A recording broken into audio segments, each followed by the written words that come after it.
Tchou! Bonjour à tous, c'est GLG et je vous souhaite la bienvenue dans cette nouvelle vidéo. Aujourd'hui, on va parler d'une montre. Alors la montre, c'est la SKMEI, SKMEI, la 1517 Bluetooth, une montre. Bon, à aiguille, qui ressemble fortement à une Casio G-Shock, on va pas se mentir, mais elle a quand même l'intérêt d'être connectée. Oui, et de compter tes pas, et de recevoir les notifications et tout. Et surtout, elle vaut que 20 balles. Alors on se dit, putain, mais pour 20 balles, mais qu'est-ce qu'on peut avoir? C'est-à-dire pas bien grand-chose. Bah oui, parce que voir les produits en photo, c'est bien, mais les voir en vidéo, c'est mieux, alors débridez-vous et découvrez tout notre high-tech ou smartphone.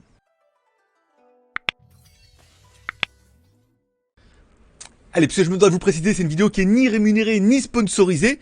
On aurait bien été sponsorisé par Mickey, hein. On aurait pu croire que ça aurait été une montre Mickey. Mais non, pas du tout. C'est une SKMEI.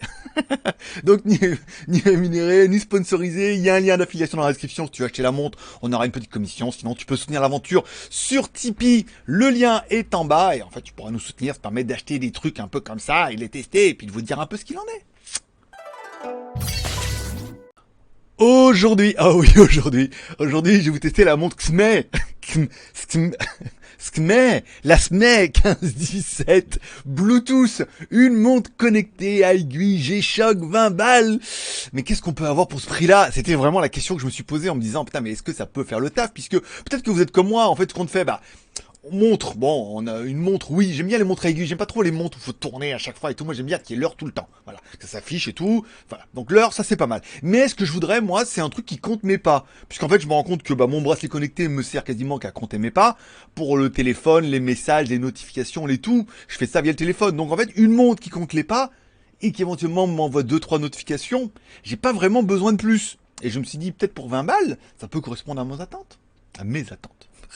Allez, découvrons un petit peu le contenu de la boîte. Alors pas de boîte, un petit paquet plastique tout moche, tout minable, dans lequel tu retrouveras ta montre. C'est déjà une bonne nouvelle. Et enfin, tu retrouveras le manuel d'utilisation avec comment la régler, les réglages, l'heure, la date et puis l'application.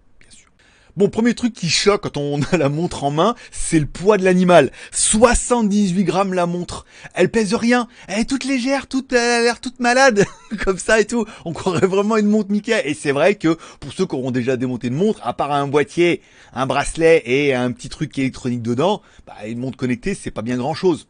Donc ça paraît cohérent. Allez, pour ceux qui aiment un peu les montres, on va parler un peu technique. Non, je déconne. Bon, la montre est quand même un boîtier de 53 mm. Oui, monsieur.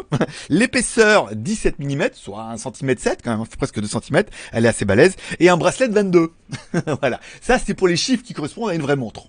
Bon, parlons un peu de ce bracelet. Au début, je me suis dit, c'est quoi ce bracelet en plastique tout moche et tout là? Ça va pas tenir, va pas faire long feu cette histoire. Et en fait, le bracelet, il est d'enfer. C'est du silica gel.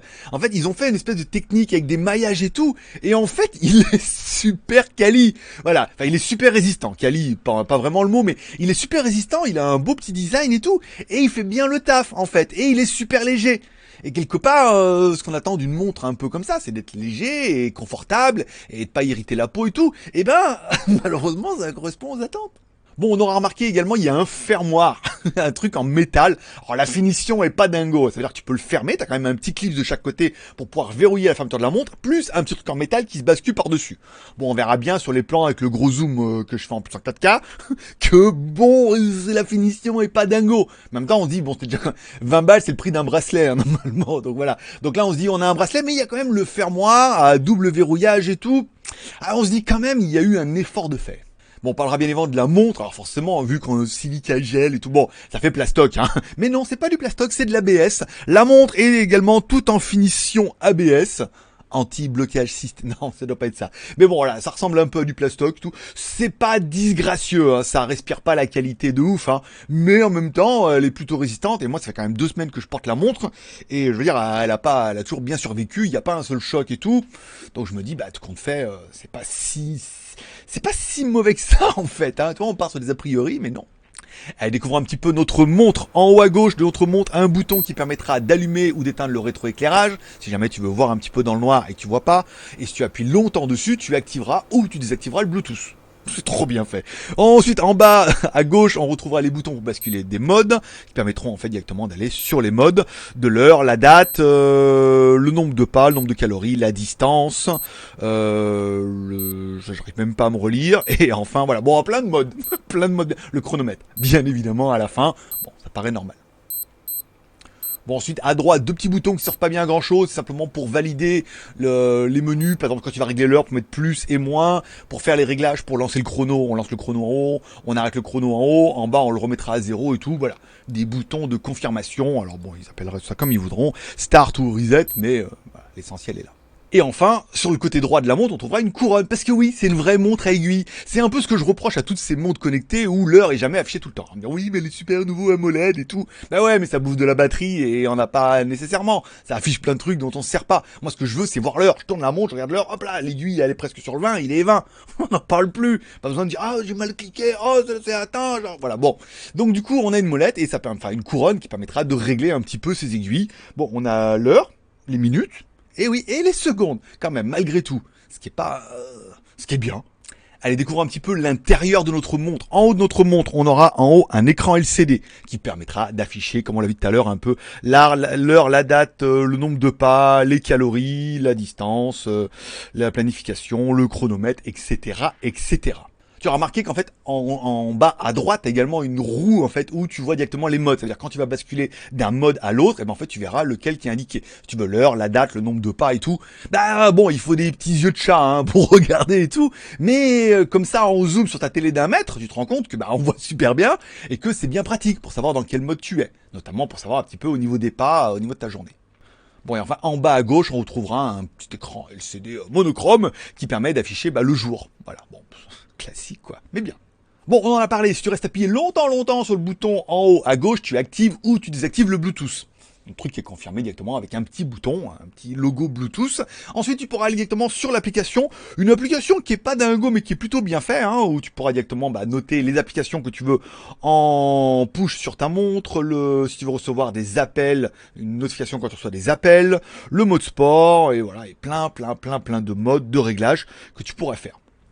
Mais quand on parle de réglage, le réglage le plus sympa, ça sera le réglage au niveau des gris et au niveau de la couleur. Voilà, gris et rétroéclairage. Parce que tu vas me dire, oui, alors sur ta montre, on voit pas bien grand chose dans la vidéo. Alors déjà, parce que moi je suis rétroéclairage, de l'éclairage et tout, bon, c'est pas super facile de vous rendre compte un petit peu comme ça. Mais ensuite, on voit bien qu'on peut régler directement sur l'application.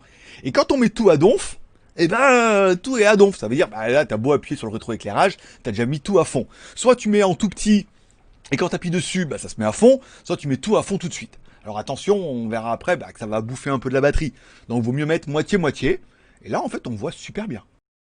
Bon, quelque chose que tu auras vu, c'est qu'il n'y a pas de connecteur pour pouvoir recharger la montre. Oui, elle est alimentée via une petite pile qui est à l'intérieur. Et première chose que vous allez me demander, c'est « Oui, mais c'est quoi l'autonomie de la pile ?» Eh ben, j'en sais rien, parce que c'est pas marqué sur la fiche. Et en fait, ça va dépendre de plein de paramètres. Si tu utilises par exemple la montre, comme moi j'utilise pas de notification, puisque les notifications, il n'y a pas de vibreur. Ça fait juste un petit bip. Bip, bip, bip. Bip, bip, bip. Voilà. Je sais, je le fais super bien. Or, du coup, j'ai pas besoin de l'activer. Je fais moi-même, hop, ça vibre, je fais bip, bip. Voilà. Et je sais que j'ai une notification. Donc, revenons-en à nos moutons. Donc, du coup, la montre ne vibre pas, elle ne fait que les notifications en push. Donc, si tu actives tout le temps le Bluetooth sur la montre, c'est vrai que ça va consommer un petit peu. Comme un bracelet connecté, comme n'importe quoi. Donc, je vous déconseille de l'activer tout le temps. Moi, personnellement, je laisse ma montre vivre toute la journée et le soir, j'active le Bluetooth, je lance l'application et je synchronise. Et je vois un petit peu le nombre de pas que j'ai fait et tout, etc., etc. Bon, comme ça, du coup, c'est plutôt facile. Ensuite, la montre, je m'en sers uniquement pour compter mes pas. C'est-à-dire, de temps en temps, je clique dessus, je vois le nombre de pas au niveau de mes objectifs. Et encore une fois, je vous rappelle, le soir, je synchronise pour avoir le truc sur leur application et tout. C'est tout. Donc quelque part, j'utilise la montre comme une montre qui en plus intègre un pédomètre. Ça veut dire qu'il compte un petit peu mon nombre de pas. Donc je pense que ça ne doit pas consommer énormément de batterie. Donc l'autonomie, je sais pas, on va dire au pif 1 an, comme ça, parce que c'est qu'une petite pile. Après, si tu actives le Bluetooth H24, que tu mets la luminosité et le contraste à fond les ballons, et que tu mets toutes les notifications, c'est-à-dire que ta montre, elle va pas arrêter de biper toute la journée, bon, ça va vite te gonfler, donc tu vas vite l'enlever, là forcément, je donne pas cher de ta peau au niveau de la pile. Bon après c'est de la petite pile bouton, hein. Il suffit d'acheter une seule fois un petit tournevis, vous l'ouvrez, vous enlevez la pile, vous achetez dans n'importe quel endroit ou sur internet une petite pile bouton, vous la remplacez. C'est pas insurmontable, mais encore une fois, les coûts ont fait que ils ont préféré opter pour une petite pile qu'une batterie rechargeable. Bon, je le rappelle encore, il n'y a pas de vibreur dans la montre, ça aurait pu être bien les notifications qu'il y a un vibreur, mais alors là par contre au niveau de la batterie, ça lui met ça consomme beaucoup. Au niveau de la batterie, ça consomme beaucoup plus quand il y a un vibreur, alors que là, qu'il y a un pauvre petit bip, on est d'accord que ça consomme presque rien. Bon, au niveau de l'étanchéité, la montre est notée WR50M. Ça veut dire water résistant 50 mètres. Et peut-être que t'es comme moi, t'es un peu con, tu dis bah water résistant 50 mètres, ça veut dire que je peux descendre sous l'eau jusqu'à 50 mètres. C'est quand même beaucoup. Mais non, ça c'est les normes, que c'est ce que tu crois. C'est ce qu'on a voulu te faire croire. C'est une conspiration. En fait, ils ont bien une fiche dedans où ils expliquent que WR50M, c'est la pression atmosphérique. Bon, en gros, c'est étanche à rien. Si, lavage de main, petite pluie. Et encore, voilà, vraiment petit postillon. On va dire qu'elle est splash proof à 50 mètres. Et on voit bien que sur leur tableau, que c'est pas fait pour aller se baigner du tout.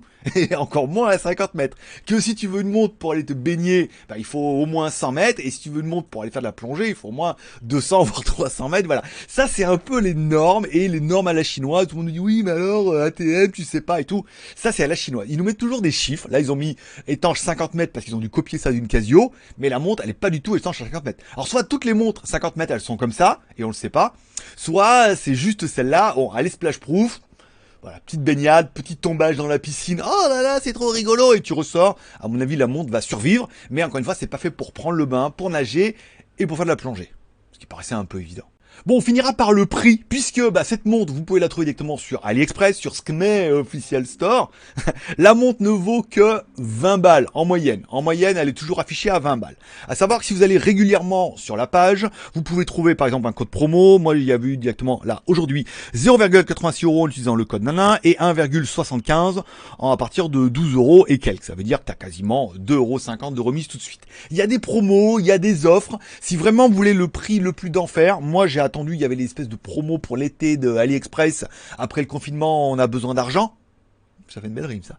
Elle était à 14,33 €. Free shipping. 15 €, free shipping, ça valait quand même le coup d'essayer de tenter. Puisque tout compte fait, je la porte tous les jours et que certains, si vous me suivez sur Instagram, mon pseudo c'est Greg le Geek, vous avez pu voir que je la mets et je compare un peu les pas et tout. Alors, au niveau du comptage des pas, puisque c'est ça qui va vous intéresser, alors est-ce que c'est fiable, pas fiable? Eh ben ça dépend. Au début, c'était n'importe quoi. Ça veut dire que dès que tu bougeais, elle comptait les pas, c'était un peu. Et ensuite, on se rend compte qu'au bout de 24 heures, elle commence à se calibrer un peu et les pas étaient à peu près cohérents. Alors après, à 2 ou 3 000 pas près, puisqu'il y a le côté bracelet droit et le côté bracelet gauche. Si t'es droitier, forcément, il va y avoir beaucoup plus d'impulsion sur la main droite que sur le côté gauche. Donc tu auras plus de pas à droite que plus de pas à gauche, voilà, que si tu fais vraiment de la marche. Donc bon, 14 000 un jour avec le mi-band et 12 000 avec le mi-band et 14 000 avec le bracelet, on est à peu près dans ces eaux-là. Alors du coup, besoin, envie, moyen, tout va jouer là. Est-ce que j'avais besoin d'une montre connectée? Bon, faut dire que j'en ai quand même un peu beaucoup, mais moi je voulais une montre qui compte mes pas. Essentiellement, le côté connecté, Bluetooth, notification, je m'en foutais. Moi je voulais une montre, une jolie petite montre, mais qui compte mes pas pour que je puisse le soir avoir un petit peu mes objectifs et me forcer à faire mes 10 000 pas. Voilà. C'est tout ce que je voulais. J'en demandais pas plus. Et quelque part, au niveau du besoin, voilà ce dont j'avais besoin. Après, est-ce qu'elle correspond? Oui. Exactement à ça. Au niveau de l'envie, voilà, j'avais pas envie des montres connectées, machin, Android, une journée d'autonomie, et les bracelets encore, c'est pas mal, mais je me rends compte que c'est encore le même problème, il faut toujours basculer pour voir l'heure et tout, de temps en temps, tu vois pas, tu cliques avec ton nez et tout, c'est une catastrophe. C'est pas une catastrophe, mais c'est pas très pratique. Patrick. Donc au niveau de l'envie, oui, j'avais envie d'une montre comme ça. Et au niveau des moyens, il est clair qu'à 15 balles, on sent vraiment l'arnaque. C'est-à-dire ouais, à 15 balles, ils vont m'envoyer une montre Mickey, ou ça va être moi qui vais être obligé, tu sais, comme les trucs tic-tac là, faut cliquer dessus pour mettre le nombre de pas et tout. On se dit ça va pas marcher, ça va être de la merde. Bon, ça marche plutôt bien. La montre est quand même relativement quali, malgré le prix qu'on l'a payé. Elle fait le taf, l'heure, la date, le chrono, et elle compte les pas. La finition est pas mal. Peut mieux faire, bien évidemment, mais on va estimer qu'entre 15 et 20 €, au niveau du prix, je peux pas mieux faire. Et voilà, c'est tout pour aujourd'hui. N'oublie pas de me mettre ton BEM dans les commentaires. Besoin, envie, moyen, tu mets 1 sur 3, 2 sur 3 et 3 sur 3. Si tu arrives à 3 sur 3, du coup, tu es sûr de toi. Tu peux aller dans la description, tu peux cliquer sur le lien, aller voir c'est Skmei, cette montre-là directement, à quel prix elle est aujourd'hui. Et peut-être que tu peux essayer de jouer à trouver le meilleur prix. Aujourd'hui, elle est à 12 € et quelques, 14, 13, 12, je l'ai eu à tel prix et tout, voilà. Ça peut être bien et ça peut intéresser les autres. Pourquoi pas. Et enfin, il te reste plus qu'à mordre dans la part amour, partage, abonnement, amour en mettant un petit like si t'as aimé la vidéo. Alors tu peux ne pas aimer la montre, mais quelque part si la vidéo a permis de te montrer que cette montre n'est pas une montre qui te montre, enfin voilà, c'est pas du tout la montre pour toi, du coup ça vaut au moins un petit like. Partage en partageant sur les sociaux, Twitter, Facebook et Google+. Non, pas Google+, c'est fini. Ah, téléphone, ça c'est le livreur qui... Et enfin, abonnement en cliquant en bas à droite sur mon logo. Je vous rappelle, GLG Review, c'est une review minimum par semaine. Et j'ai une autre chaîne également qui s'appelle GLG Vidéo sur laquelle je vous propose un petit zap de l'actu high-tech. Ça veut dire tous les 2 jours, on fait un résumé des meilleures news qui sont tombées pendant les 2 jours via mon site qui s'appelle jtgeek.com. Je vous fais un résumé comme ça en vidéo, tranquille, vous pouvez, au bord de la plage.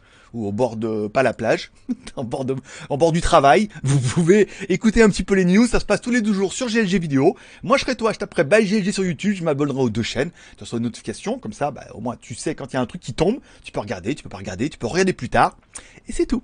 Voilà. Je vous remercie de passer me voir. Ça m'a fait plaisir. Forcément, je vous kiffe. Passez un bon week-end. Rendez-vous, du coup, la semaine prochaine pour une prochaine review. Et il y a encore plein de trucs trop bien.